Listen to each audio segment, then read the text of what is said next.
Halo semua, kembali lagi di channel saya.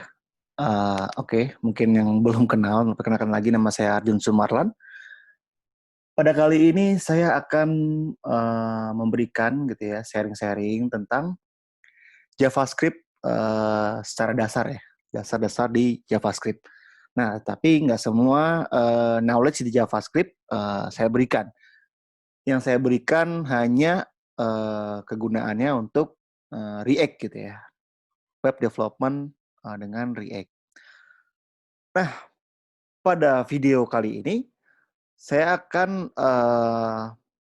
sharing tentang basic-basicnya, ya mungkin introduction-nya sedikit tentang JavaScript, dan lalu saya akan sharing tentang tools-tools gitu ya untuk menggunakan bahasa JavaScript ini. Itu ada di console web browser gitu ya, di Chrome gitu, ada di CodePen dan sebagainya. Nanti saya juga jelaskan lebih detail. Dan saya juga akan menjelaskan tentang scope gitu ya. Saya akan menjelaskan tentang let, var, dan cons gitu ya mengenai scope ini. Dan juga mungkin sedikit tentang hosting. Dan selanjutnya terakhir saya juga akan menjelaskan tentang objects gitu ya. Oke, langsung saja. Uh, JavaScript. JavaScript itu sendiri adalah ya simpelnya secara sederhana gitu ya, secara ya gampangnya gitu. JavaScript itu adalah ya bahasa pemrograman gitu ya, bahasa pemrograman.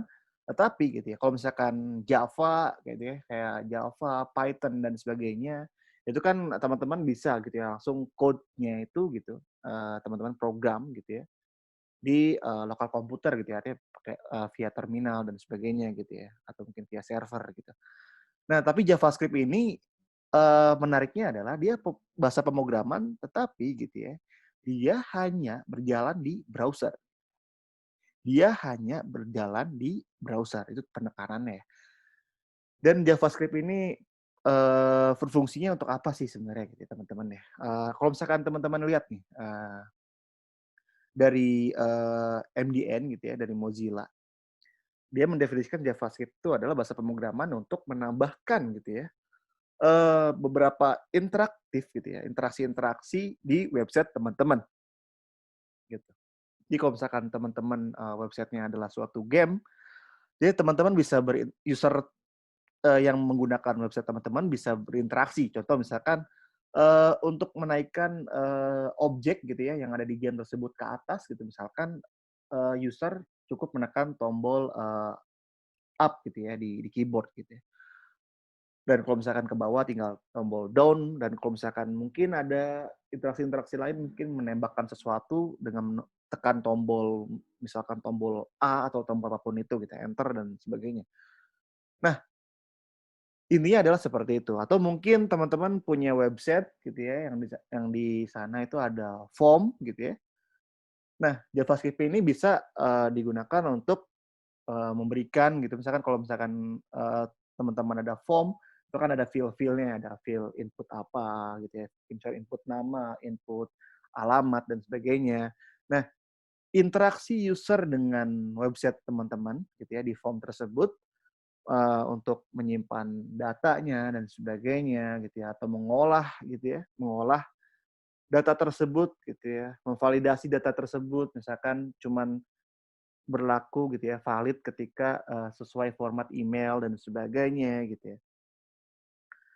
Itu juga sama, itu di-handling di JavaScript ini gitu ya. Atau mungkin teman-teman punya ya dynamic styling, artinya ya styling tapi nggak statis yang ada animasi-animasi dan sebagainya. Itu juga bisa di-handling di JavaScript gitu ya. Meskipun ya itu juga bisa di-handle di CSS gitu ya. Tapi itu kita nggak membicarakan CSS lah ya. Tapi intinya adalah JavaScript ini gunanya untuk membuat website teman-teman menjadi lebih interaktif gitu ya, menjadi hidup gitu ya. Oke, intinya seperti itu untuk JavaScript sendiri ya. Nah, selanjutnya kan teman-teman juga pernah dengar bahwa bisa kok JavaScript berjalan di server gitu ya. Artinya bisa di lokal komputer, di terminal dan sebagainya bisa kok gitu. Nah, Itu sebenarnya teman-teman harus ya men-setup juga environment-nya, yaitu nggak langsung gitu ya, ujuk-ujuk JavaScript bisa berjalan di server. Nah, ada yang namanya Node.js. Nah, Node.js ini yang membuat JavaScript itu bisa berjalan di server gitu. Yang tadinya JavaScript hanya bisa berjalan di browser, dan dengan Node.js gitu ya, JavaScript bisa berjalan di server juga gitu ya. Makanya ada big backend gitu ya, framework di backend itu ada namanya Express dan sebagainya. Itu dibangun gitu ya menggunakan Node.js tersebut gitu ya. Jadi kita bisa membuat REST API dan sebagainya gitu ya untuk keperluan backend menggunakan Node.js gitu ya. Jadi artinya menggunakan bahasa JavaScript. Kalau teman-teman familiar dengan bahasa JavaScript misalkan gitu ya. Ya meskipun ada banyak bahasa-bahasa untuk membuat membangun backend gitu ya, ada Python dan sebagainya gitu. Oke, seperti itu. Oke, selanjutnya saya akan menjelaskan tentang tools gitu ya untuk kita mulai memprogram menggunakan bahasa JavaScript ini gitu ya. Ada beberapa untuk memulainya ya, untuk memulainya. Ada beberapa tools gitu ya. Tapi yang paling pertama itu adalah ya browser itu sendiri. Jadi kalau teman-teman lihat kalau kayak Python dan sebagainya, dia kan pakai IDE ya, ada atau editor ya. Entah itu apa editornya teman-teman yang pakai gitu ya. Atau mungkin Java misalkan teman-teman pakai Intel Edge gitu ya, atau editor yang lainnya gitu ya. Atau ya, banyak lah editor ya yang tersedia gitu ya di internet. Nah, untuk JavaScript sendiri gitu ya, itu kan dia adalah bahasa gitu ya yang running di browser gitu. Artinya ya berarti browser pun menyediakan gitu ya. Nah, kita pakai Chrome, coba kalau teman-teman belum install Chrome gitu ya, Google Chrome, teman-teman bisa menginstal Google Chrome terlebih dahulu di laptop teman-teman. Kalau misalkan laptopnya Mac dan Windows dan Linux, tinggal gampang ya, tinggal kita cari di Google, Google Chrome gitu ya. Nanti ada installernya gitu ya, package installernya. Tinggal teman-teman install. Oke, langsung saja. Nah, untuk membuka, nah teman-teman bisa mulai memprogram JavaScript ini ada yang namanya konsol gitu ya di browser Chrome ini gitu ya. Jadi itu untuk membukanya caranya gampang, yaitu teman-teman paling pojok kanan atas ini ada titik 3 dan kita klik aja. Itu ada more tools gitu ya. Kita pilih untuk DevTools kayak gini. Oke. Nah, teman-teman langsung akan ditampilkan gitu ya, ada di samping kanan ini ada Elements, Console, Source dan lain-lain. Tapi kita pakai saja konsol gitu ya untuk memulai code gitu ya, sedikit code tentang apa di JavaScript itu sendiri ya. Nah, cara yang lain untuk membuka ini namanya DevTools ya, apa ya kalau misalkan teman-teman banyak yang nyebutnya inspect elemen, ya ini ada di sebelah sini ya buat buat menginspect elemen. Tapi kita pakai yang di tab yang konsol nih. Nah, untuk membuka uh, cara cara lain untuk membuka DevTools tersebut bisa teman-teman buka dengan cara klik kanan gitu ya di page di manapun itu berada ya. Ya kalau bisa jangan di yang ada linknya ya dimanapun itu. Nah itu ada inspect kita klik aja dan dia juga akan menunjukkan ke DevTool tersebut tapi di elemen dan kita pindahkan aja ke konsol. Oke, nah seperti itu kita bisa code di browsernya langsung. Terus ada lagi teman-teman bisa code apa program gitu ya si JavaScript itu running JavaScript itu di CodePen namanya. Jadi teman-teman bisa langsung kunjungi aja gitu codeplane.io. Nanti teman-teman mulai start coding gitu ya. Nanti di sana ada. Dan langsung teman-teman akan ditampilkan halaman seperti berikut. Nah, eh, ini juga sama gitu ya. Kalau misalkan teman-teman kita misalkan di sini kita bikin ya, misal console.log gitu ya, hicat. Karena kita udah bosan dengan hello world, maka kita coba hicat. Hicat, nah dia langsung mengkonsol. Nah jadi kalau misalkan teman-teman belum tahu konsol itu apa, konsol itu adalah ya seperti ini gitu ya. Artinya ada eh, apa ya? API gitu ya, user interface gitu ya yang diberikan untuk menampilkan log yang teman-teman berikan. Gitu. Artinya misalkan teman-teman memberikan log apa nih, suatu string hicat gitu ya. Nah maka hicat tadi gitu ya akan ditampilkan di konsol. Oke, semoga teman-teman paham ya. Nah selanjutnya coba kita clearkan dulu yang ini, kita coba bikin lagi. Nah, jadi teman-teman kalau misalkan di sini kan langsung di sininya gitu ya. Nah, tapi kalau misalkan apa namanya di CodePen ini kita bisa langsung code program si JavaScript tersebut di bagian JS gitu ya. Kan ada HTML, CSS dan JS. Nah, kita pilih di bagian JS dan ya kalau kan ini tutup aja gitu. Kan tadinya kan kayak gini, kita tutup aja gitu ya. Karena kita belum perlu untuk HTML dan CSS. Nah, kita bisa lakukan hal yang sama gitu ya. Kita clear dulu biar bersih. Lebih enak kita lihatnya. Dan kita bisa code dengan code yang sama. Misalkan tadi apa? Hicat. Kayak gini. Dan tada, muncul hicat. Nah, gitu ya. Hicat gitu. Oke, lanjut. Ada tools yang lain ya, yang teman-teman. Jadi ini teman-teman bisa memakai browser, bisa pakai CodePen.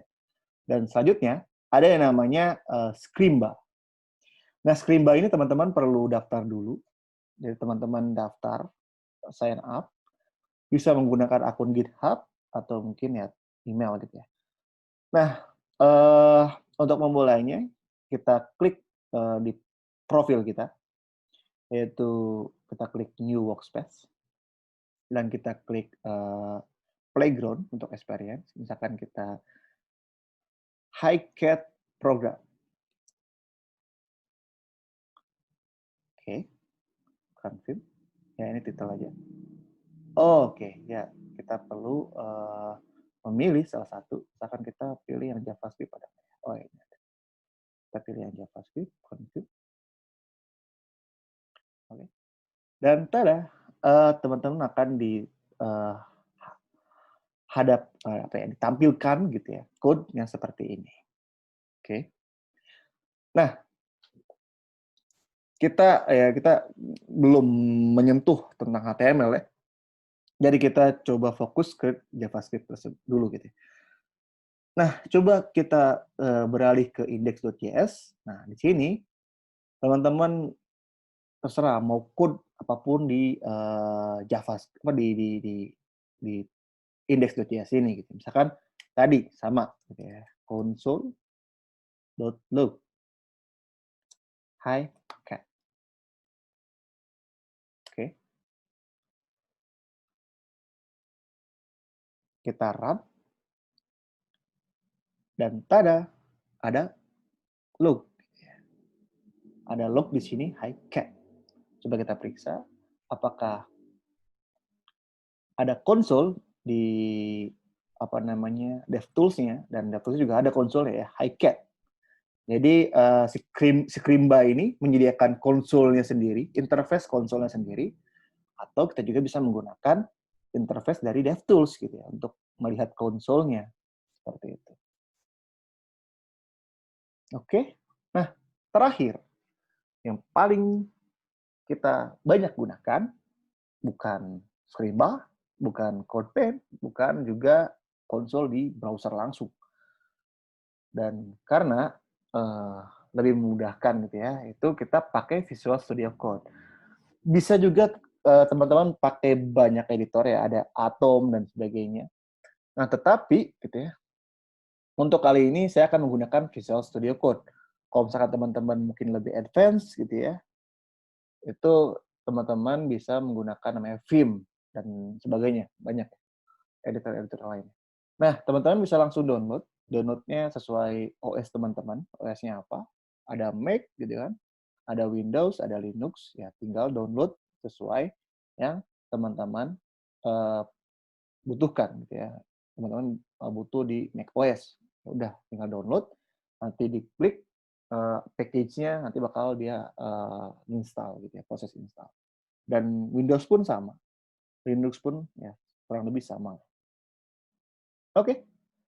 Untuk tool sendiri kurang lebih seperti itu, teman-teman. Dan sekarang mari kita berlanjut ya.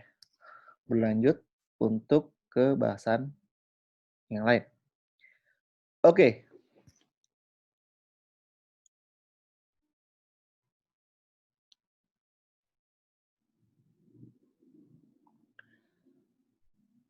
Oke, untuk bahasa JavaScript ini sebenarnya secara kebanyakan gitu ya, kebanyakan sintaks-sintaksnya. Kalau teman-teman sudah familiar dengan Java, dengan bahasa C, dengan bahasa C++ gitu ya, atau mungkin ya Python dan sebagainya, mungkin teman-teman ada sintaks-sintaks yang familiar gitu ya di JavaScript ini. Karena ya JavaScript meminjam gitu, istilahnya meminjam tanda kutip gitu ya, sintaks-sintaks yang ada di Java, C, C++, dan Python. Oke. Dan yang paling penting, JavaScript ini adalah case sensitive. Artinya, teman-teman itu akan beda ya kalau misalkan teman-teman mengcode gitu ya. Hello world kayak gini. Terus dengan hello world kayak gini. Atau huruf gede di awalnya. Hello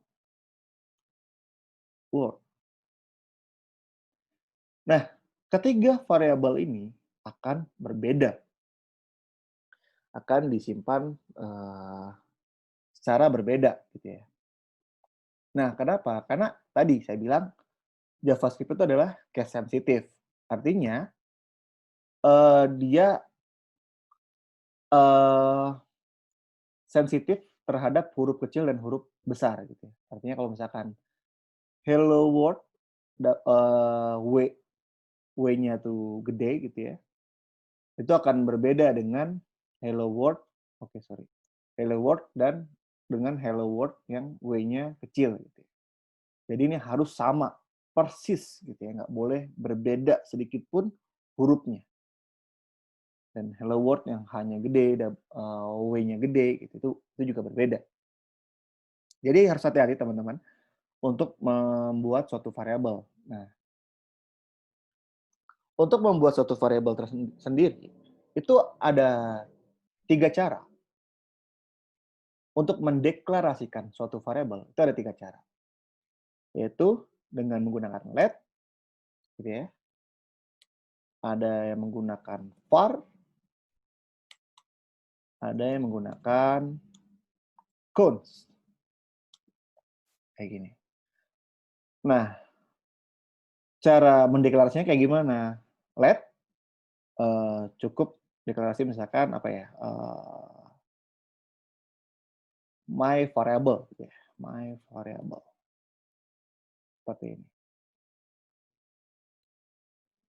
Terus kalau var misalkan kita bikin my var variable gitu ya. Misalkan ini kita ganti jadi let, my let variable.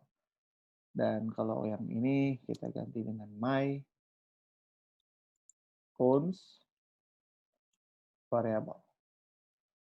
Nah, untuk mendeklarasikan sesuatu, kita bisa bisa cukup seperti kayak gini, jadi langsung ditutup dengan semikolon gitu ya, titik titik koma gitu.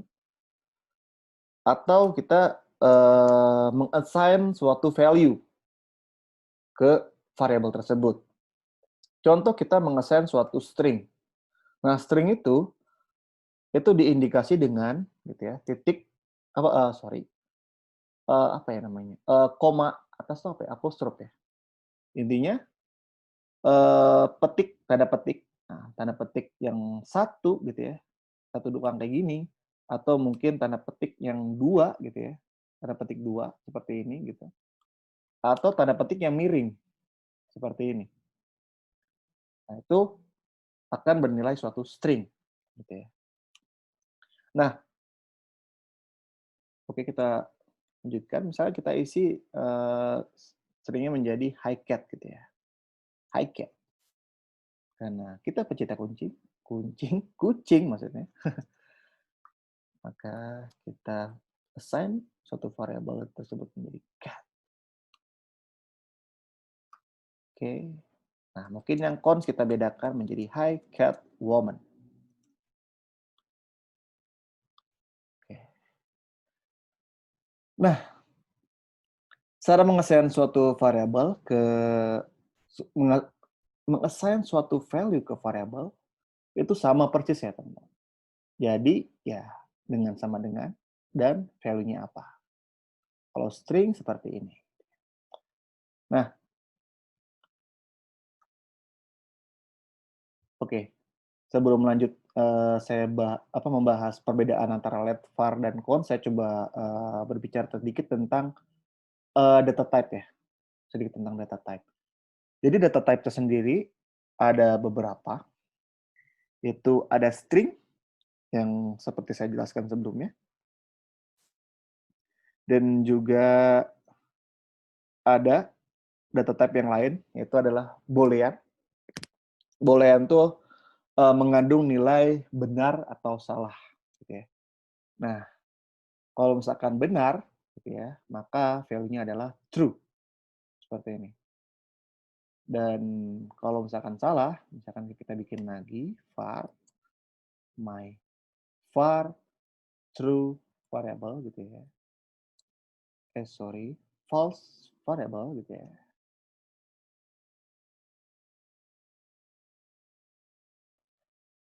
False kayak gini. Jadi ini my true variable dan ini my false variable. Oke. Jadi seperti itu untuk meng-assign suatu value ke dalam string, ke dalam variable. Nah, ada data type yang lain gitu ya, adalah null. Nah, ini menarik null. My var null variable misalkan. Nah, null seperti ini aja. Gitu. My var variable sama dengan null. Nah, kalau null ini artinya kosong. Artinya kosong ya teman-teman. Jadi ya nggak ada value-nya gitu. Nggak ada value-nya. Yaitu null aja.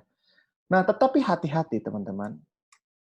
Kalau misalkan teman-teman meng-assign variable gitu ya, my var variable gitu ya. Tapi teman-teman belum meng-assign suatu value apapun. Seperti ini. Dan dia akan menjadi, oh ya ini namanya komen ya. Jadi garis miring ini adalah komen. Gunanya untuk memberitahukan di code teman-teman, di bagian mana, di line mana. Kalau misalkan teman-teman mau komen sesuatu, misalkan ini value-nya adalah seperti itu ya. Itu komen. Oke, kalau misalkan teman-teman mendeklarasikan suatu variabel yang seperti ini, maka value yang ada di dalam variabel tersebut adalah undefined. Undefined. Kenapa? Karena teman-teman belum mendefinisikan, belum meng-assign suatu value, maka artinya dia adalah undefined. Nah, biasanya dia bakal error kalau misalkan teman-teman misal gitu ya, si my variable ini kita olah gitu ya. Padahal kan belum ada suatu value gitu. Harus di-assign value dulu baru bisa diolah kan. Nah, bedanya dengan null gitu ya. Kalau null ini adalah value yang di mana ya nggak ada gitu. Artinya bukan string, bukan true, bukan boolean, sorry, bukan boolean, bukan juga suatu number dan data type yang lain gitu ya. Artinya dia ya empty aja gitu, empty. Gitu. Oke, mungkin teman-teman udah mulai bingung. Ya, dan selanjutnya kita lanjut ya, kita lanjutkan untuk data type yang lain, yaitu ada namanya number. Nah, number ini ya angka gitu ya, angka. Misalkan contoh 1 gitu ya. Artinya my const variable ini gitu ya akan bernilai integer 1. Integer yang bernilai 1. Kenapa integer? Ya karena angka 1 kan integer gitu ya, bilangan bulat. Kalau misalkan kita define menjadi 1,2 ya dia akan menjadi float gitu ya. Karena dia kan ya desimal gitu ya, koma. Dan kalau misalkan minus, ada minusnya gimana? Ya sama gitu ya. Oke. Jadi dia akan menjadi suatu integer yang bernilai minus. Kalau misalkan kita olah dengan operator lainnya, oke itu nanti kita bahas. Oke, selanjutnya ada lagi gitu ya. Ada yang namanya ya objek gitu ya. Selain string, boolean, null gitu ya, integer, number gitu ya. Itu ada yang namanya objek.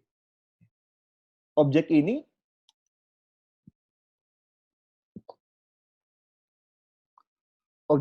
gitu ya, itu ada yang disebut namanya ini juga agak ini gitu ya, agak tricky gitu ya istilahnya gitu ya. Objeknya ada yang k-pair, ada yang array gitu ya. K-pair itu maksudnya ini karena biar lebih gampang gitu ya untuk mengolah, untuk mencerna apa yang saya maksud gitu ya. K-pair itu artinya pasangan k dan value gitu ya. Contoh misalkan kita langsung aja ya kita contohkan. My object variable. My object variable assign. Nah, suatu objek yang dia yang berjenis k pair value gitu ya, dia dimulai dengan kurung bracket gitu ya. Jadi ada kurung yang kan ada kurung ada banyak ya, ada yang kurung siku kayak gini, ada kurung yang bracket dan ada juga yang kurung yang seperti ini, parenthesis gitu ya. Nah, kalau untuk objek yang k-pair, itu biasanya dimulai dengan kurung bracket seperti ini. Nah, teman-teman cukup kayak gini saja, udah bisa langsung mengidentifikasi, untuk bisa langsung mengassign ini, variabel tersebut adalah bernilai mempunyai value objek, teman-teman. Seperti itu. Jadi, ini disebutnya objek kosong. Yang saya bikin ini gitu ya. Ini adalah objek kosong. Jadi yang nggak ada isinya gitu. Objek tapi nggak ada isinya gitu. Nah, untuk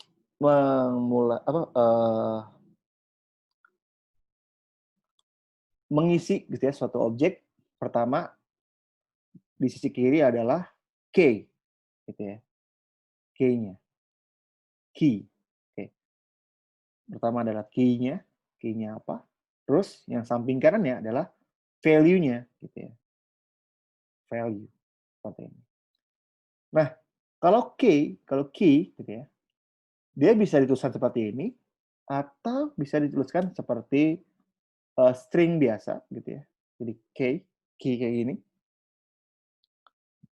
Dan ketika kita lihat sebenarnya wujudnya gitu ya, bentuknya seperti apa si key itu. Dia adalah ya string juga sebenarnya teman-teman, gitu. Nah, jadi teman-teman bebas bisa menaruh, kutip gitu ya, tanda kutip tersebut, entah itu kutip satu, kutip 2 gitu ya, atau tanpa kutip sekalipun gitu ya. Dia akan mengidentifikasi itu ada suatu key. Dan untuk value-nya ya intinya, memenuhi, data type yang di-support oleh JavaScript. Ada apa aja tadi? Ada string, boolean, null gitu ya, number gitu. Dan juga objek sendiri gitu. Jadi kalau misalkan teman-teman bikin gitu ya, tadi misalkan value, misalkan, misalkan K2 gitu ya, ini adalah boolean, misalkan kita pakai true, terus K3-nya kita pakai yang null gitu ya, terus K4-nya kita pakai yang, number, misalkan berapa, 5 gitu ya, bebas gitu. Terus K5-nya jadi suatu objek, berarti menjadi objek kembali seperti ini. Dan kita definisikan lagi, misalkan, sama gitu ya, K, terus ininya menjadi, apa namanya, misalkan value lain gitu ya, contoh aja. Nah, seperti itu. Jadi bisa di-assign menjadi string, bisa di-assign menjadi, boolean gitu ya, ataupun null, ataupun integer, dan string dan objek tersebut, objek sendiri. Jadi seperti itu. Dan bisa nggak yang lain selain data type ini? Nah, sebenarnya bisa juga teman-teman meng-assign suatu, apa yang disebut, eee, function gitu ya. Tapi itu nanti kita kita pelajari ya. Tapi, karena kita belum belajar tentang function, jadi, kita cukup singgung sedikit aja. Misalkan K6, bisa juga misalkan kita pakai raw function, ini jangan bikin pusing sendiri dulu, tapi terima saja dulu, nanti kita bakal bahas di, video selanjutnya. Jadi subscribe dan like ya, teman-teman. Oke, jadi seperti ini. Jadi, dia bisa di-assign menjadi string, bisa menjadi true, bisa menjadi null, bisa menjadi number, bisa menjadi objek itu sendiri, dan bisa menjadi function. Oke, dan objek yang lain, my another object.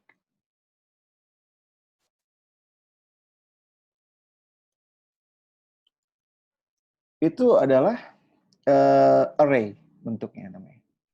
Nah, array itu gitu ya, adalah suatu kumpulan gitu ya, suatu stack gitu, suatu stack kan kumpulan ya. Kumpulan yang dari bawah sampai atas gitu. Artinya dia mengurut. Nah, kalau ini teman-teman tuker nggak jadi masalah, teman-teman. Misalkan K5 saya ganti ditaruh di paling bawah, ya nggak jadi masalah, nggak jadi masalah gitu ya. Kalau misalkan yang lain kita switch terus gitu ya, nggak jadi masalah, karena dia nggak peduli dengan urutan. Yang penting adalah K-nya harus unik gitu ya. Artinya di dalam suatu objek ini, K-nya ini nggak ada duplikat. Misalkan K3, nah kita bikin K3 juga di sini. Dia bingung kan? K3 tuh apa nilainya? 0 kah atau 5 gitu. Yang penting nggak boleh sama. Nah, tapi untuk array, ini disebutnya array ya teman-teman. Kalau ini, nah ini sebenarnya disebutnya objek gitu ya. Atau JavaScript objek gitu ya. Seringnya kita sebut dengan objek atau JSON objek gitu ya. Istilah lain. Nah, kalau ini disebutnya array gitu. Nah, array gitu ya, tadi adalah suatu stack atau kumpulan gitu ya.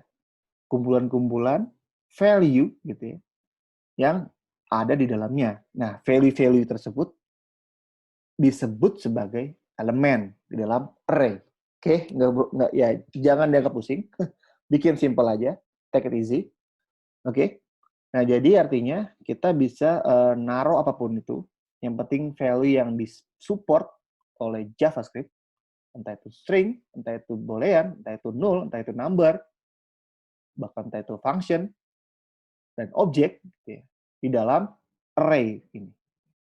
Misal contoh kita number semua dulu ya. Berarti 0, 1, 2, 3, 4, dan seterusnya. Oke. Nah, koma ini itu artinya pembeda. Jadi di sini yang satu ini adalah elemen yang ke 0. Oke? Elemen yang ke 0. Kenapa ke 0? Karena eh, JavaScript di JavaScript itu gitu ya, di array, pemahaman array, itu dimulainya bukan dimulai dengan angka 1 gitu ya, tapi dengan indeks 0. Jadi ini adalah kalau misalkan definisi untuk memahami ini elemen keberapa. Nah, keberapa itu adalah indeks gitu ya. Disebut juga indeks namanya. Jadi indeks itu adalah urutan keberapa elemen tersebut di dalam array gitu ya. Cara sederhana kayak gitulah. Dia jangan diambil pusing kalau ngoding, kalau belajar bahasa pemrograman, karena ngoding tuh asik dan simple. Gitu. Oke. Contoh misalkan 1 adalah indeks ya ke 0.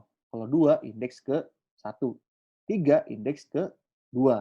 4 indeks ke 3. Kayak gitu. Oke. Nah, untuk membedakan elemen dan elemen yang lainnya dipisahkan dengan koma. Kalau misalkan kita masukkan string, bisa cat. Misalkan kita masukkan boolean, bisa kayak gini. Kalau misalkan kita masukkan objek, bisa juga gitu ya. Misalkan name gitu ya. Arjun Sumarlan. Misalkan seperti itu. Oke. Nah, seperti itu teman-teman. Oke, terakhir. Ini materi yang terakhir gitu ya. Karena sudah panjang sekali gitu ya apa yang kita sudah bahas gitu. Itu adalah tentang scope. Tadi kita udah belajar tentang data type, tentang variable, tentang meng-assign suatu value di dalam variable tersebut. Kita akan terakhir kita bakal belajar scope. Gitu ya. Apa itu scope? Sebelum kita belajar scope, saya ingin membahas sedikit gitu ya tentang function. Tapi untuk detail tentang function tersebut nanti saya akan di video selanjutnya. Kenapa? Karena lebih detail function tuh banyak banget gitu ya. Artinya nggak sedikit. Jadi untuk lebih detail nanti di video selanjutnya. Nah, function itu seperti apa? Kalau misalkan teman-teman pernah belajar matematik, pasti pernah ya. Di SMA pasti pernah. Suatu fungsi matematika itu kan artinya expression ya, suatu expression matematik gitu ya. Artinya misalkan fx gitu ya. Contoh kayak gini gitu ya. Sorry teman-teman. Fx gitu.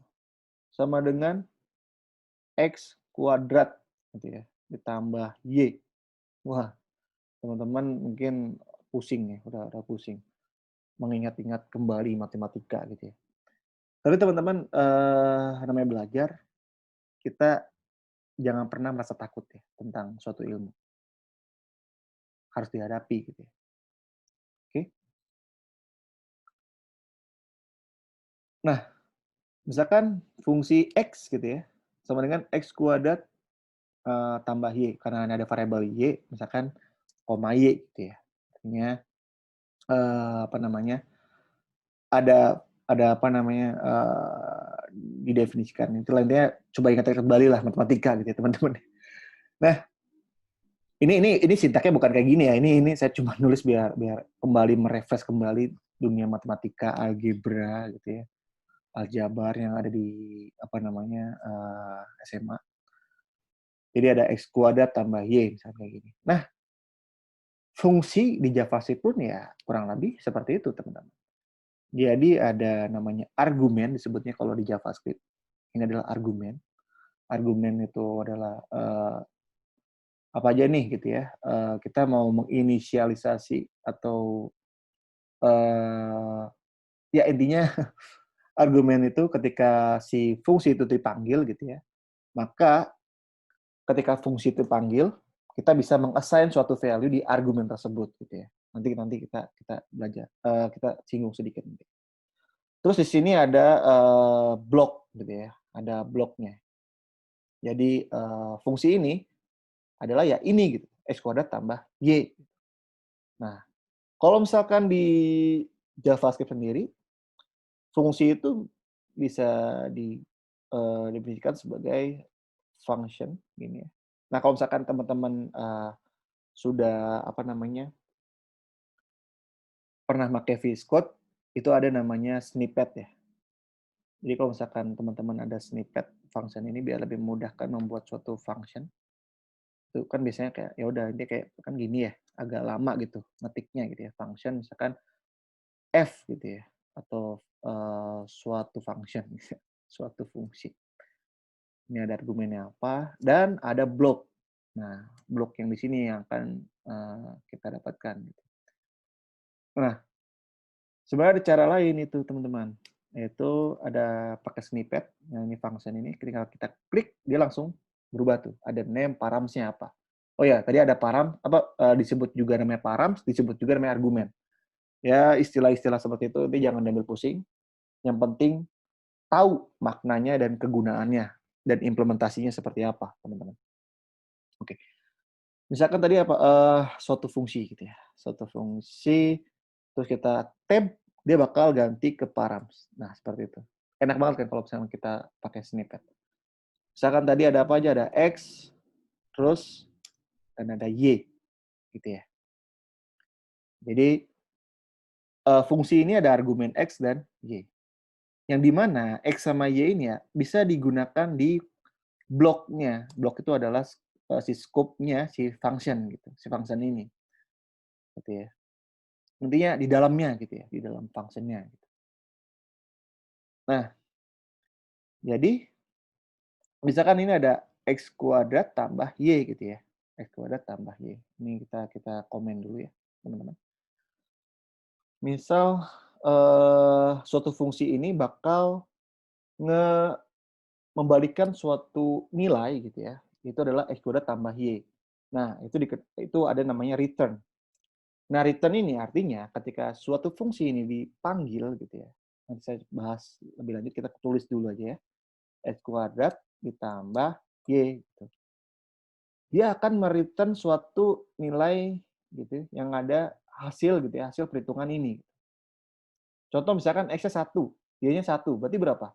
2 kan? Nah, dia bakal mereturn nilai 2 gitu. Seperti itu. Tapi ingat-ingat, harus sesuai data type-nya. Kalau misalkan data type-nya adalah string, string pangkat 2, dia kan dia bukan berlaku sebagai number ya. Jadi harus hati-hati juga untuk meng-assign suatu argumen gitu ya. Mengolah suatu argumen di dalam function. Nah, misalkan kita panggil, misalkan kita bikin var result gitu ya, result hasilnya gitu. Suatu fungsi, nah cara manggilnya adalah suatu fungsi gitu ya. Kita ketik suatu fungsi, terus parenthesis. Nah, dia langsung tuh memberitahu, ini ada dua argumen, ada x dan y gitu ya. Dan dia akan mereturn suatu value gitu, x kuadrat tambah y, yang dimana data type-nya adalah benar number. Kenapa? Karena suatu value yang bisa dikuadratin adalah cuma number doang kan ya teman-teman. Dia langsung cerdas gitu ya si VS Code ini. Dia langsung detect, oh ini number returnnya gitu. Misal kita x-nya 2 gitu ya, y-nya 3 gitu misalkan. Oke. Nah, dia akan menghasilkan apa nih teman-teman? Dia akan menghasilkan, oke, refresh kembali dulu matematikanya, 2 pangkat 2 adalah 4, 4 tambah 3, 7. 7. Oke. Nah, ketika kita konsul itu artinya kita ingin lihat hasilnya kan ya. Kita ingin lihat hasilnya, result ini. dia akan menghasilkan 7 ini. Gitu. Nah, untuk coba kita melihat hasil konsolnya, teman-teman, kan ini saya udah bikin ya HTML. Udah ada HTML. Nah, HTML ini bakal merun code program index.js saya gitu di elemen script. Jadi ini jangan ambil pusing ini kan. Itu nanti saya akan bahas, tapi intinya saya pengen menjalankan ini aja gitu. Jadi jangan ambil pusing dulu dengan HTML ini. Oke. Nah, jadi kita save aja, kita save dan kita run index HTML ini dengan klik kanan dan ada open in browser. Kita open in browser dan kosong ya karena nggak ada apapun di bodinya. Dan tapi kita akan melihat sesuatu di konsolnya. Caranya gimana tadi teman-teman? Masih ingat? Diklik sebelah pojok kanan atas ada More Tools dan ada Developer Tools. Oke, teman-teman bisa lihat di sini ada angka 7. Kenapa? Karena tadi kita melakukan konsul di index.js ini. Console result. Oke. Oke. Nah, oke ini cukup panjang materinya. Jadi mohon bersabar ya. Sedikit lagi teman-teman. Jadi bersabar sedikit saja. Terakhir tadi karena kita sudah belajar suatu function, sedikit tentang function, saya baru bisa menjelaskan tentang scope. Nah, tadi saya sudah menyinggung, ini namanya block. Ya. Jadi block di dalam function tersebut, itu adalah ini. Gitu ya. Bisa juga nggak ngerikan sesuatu, teman-teman. Misalkan cuman mengkonsul aja langsung. Gitu ya. Mengkonsul langsung. Konsul kayak gini. Dot. Langsung aja kayak gini misalkan. Itu bisa, teman-teman. Itu bisa banget. Ini nggak perlu, ini juga nggak perlu. Gitu ya. Ini juga bisa, gitu ya. Nah, tetapi ketika kita meng-assign suatu fungsi ini ke dalam suatu variable, ya dia nggak ada ini ya, gitu ya, undefined gitu ya. Kenapa? Karena ya dia nggak ngerti apapun. Oke. Nah, coba kita run. Dan tada, sama ya hasilnya. Oh, saya udah pernah jalan di sini. Dan sama hasilnya 7. Oke, teman-teman. Nah, fungsi intinya gitu. Oke, lanjut kita belajar tentang scope. Nah, scope sendiri tadi adalah apa yang ada di dalam blok ini gitu ya. Blok function ini. Bisa nggak cuman blok kayak gini doang? Bisa. Bisa, teman-teman. Coba kita buktikan ya. Misalkan contoh console.log menjadi 4. Nah, otomatis dia akan ada log 4 gitu ya. Ini. Jadi kan 7. Dan ada log tambahan log 4 ini asalnya dari sini. Nah, ini artinya kita mengisolasi gitu ya, mengisolasi code yang ada di dalam blok ini gitu ya, dengan blok-blok lain gitu. Contoh misalkan kita definisikan nih let gitu ya, let x sama dengan 2. Kita konsol si x-nya ini gitu ya. Yang harusnya kan sama dengan 2 kan ya. Nah, tapi dia nggak bakal ketemu. Tuh, coba kita konsol aja. Dia bakal undefined nantinya. Nah, X is not defined. Kenapa? Karena ini bloknya berbeda, teman-teman. Karena dia udah diisolasi gitu ya. Kalau misalkan ya sama pun kayak gini juga gitu. Kalau misalkan jadi intinya si X ini diisolasi di dalam sini gitu. Artinya kalau misalkan kita pengen akses si X ini, ya nggak bisa gitu ya. Nggak bisa gitu. Nah, kita akses X itu di luar gitu. Nah, tapi kalau misalkan blok apa namanya, blok ini kita hapus gitu ya, seperti ini. Nah, dia akan bisa tuh, langsung ada suggestion-nya. Oh, X itu adalah 2 gitu. Si VS Code tuh pintar banget teman-teman. Jadi jangan jangan ini ya, jangan meragukan Xcode. Visual Code. Oke. Nah, dia langsung, ketahui, tahu gitu, oh X, ada variabel X gitu. Isinya value-nya adalah 2 gitu. Nah, jadi let itu sebenarnya apa? Let itu gitu ya, bedanya var sama const gitu ya, dia itu mendeklarasikan suatu variabelnya di dalam scope tersebut doang gitu ya. Contoh misalkan, saya mendeklarasikan let ayo gitu ya. Ayo, apapun lainnya biar asik. Let ayo gitu ya. Terus saya pengen konsol si ayo tersebut gitu, variabel ayo ini gitu ya. Nggak ada teman-teman, nggak ada. Coba kita buktikan. Kita run, kita lihat di sini.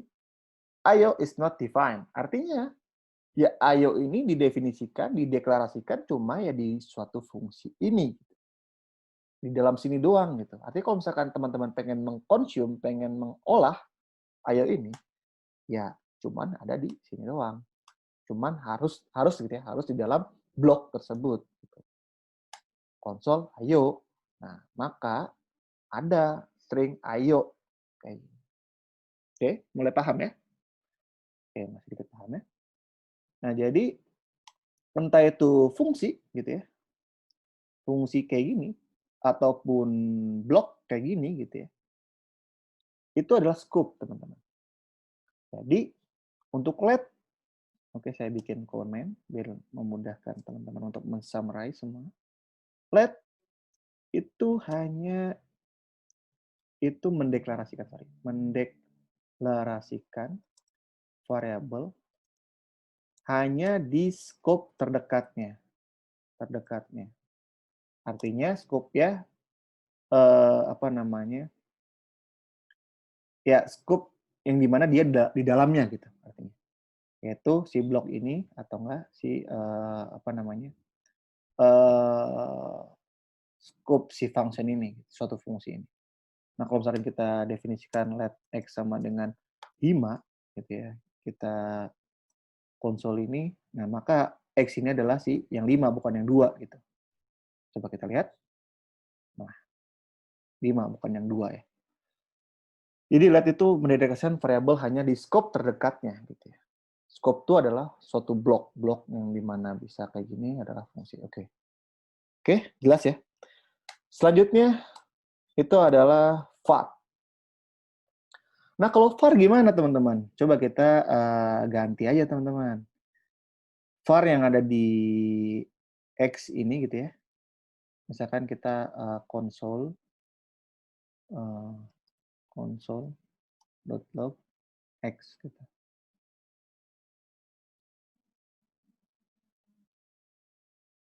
Oke. Tetap ya. Artinya dia mirip sama dengan si apa namanya? Si LED gitu ya. Kalau misalkan ada blok yang di mana dia ini sorry. var. Sorry teman-teman. Kok mirip? Nggak mungkin mirip deh. Nah, dia ini sorry biar nggak mengganggu. Kita hapus aja. Oke. LED 5.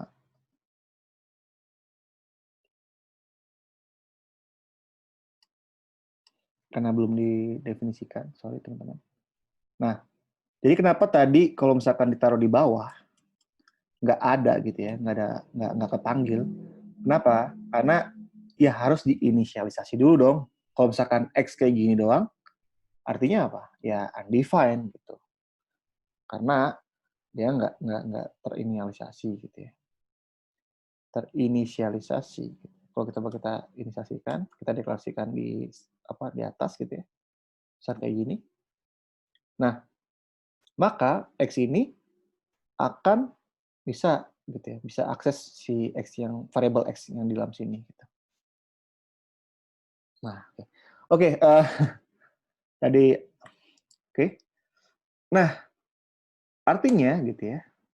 Artinya bedanya dengan let, kalau var itu mendeklarasikan gitu ya. Bukan variabel terdekatnya, bukan sorry, banyak di scope-nya gitu. Scope-nya. Nah, kalau ini variabel di scope terdekatnya. Artinya apa? Scope terdekatnya itu apa? Ya global gitu ya. Global ini semua nih yang ada di semua sini gitu ya. Kita definisikan apa? Definisikan apapun di sini gitu ya. Nah, ini adalah scope global gitu di dalam satu file index.js gitu ya. Ya, intinya kayak gitu teman-teman. Jadi ada let dan ada var gitu ya. Oke, yang terakhir adalah cons. Nah, kalau cons ya biasanya untuk mendeklarasikan suatu konstanta, artinya dia nggak bisa diubah-ubah teman-teman. Jadi kalau misalkan teman-teman mendefinisikan konstanta menjadi y atau apapun lah konstanta gitu ya, konstanta. Dan dia bisa juga, dan kalau di VS Code sendiri dia bakal berubah menjadi hijau gitu ya, artinya biar membedakan. Misalkan high cat gitu ya, untuk besar ini karena nggak bisa diubah gitu.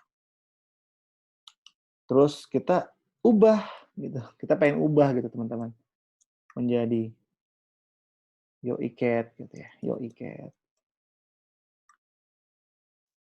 Coba kita lihat, akan ada error harusnya.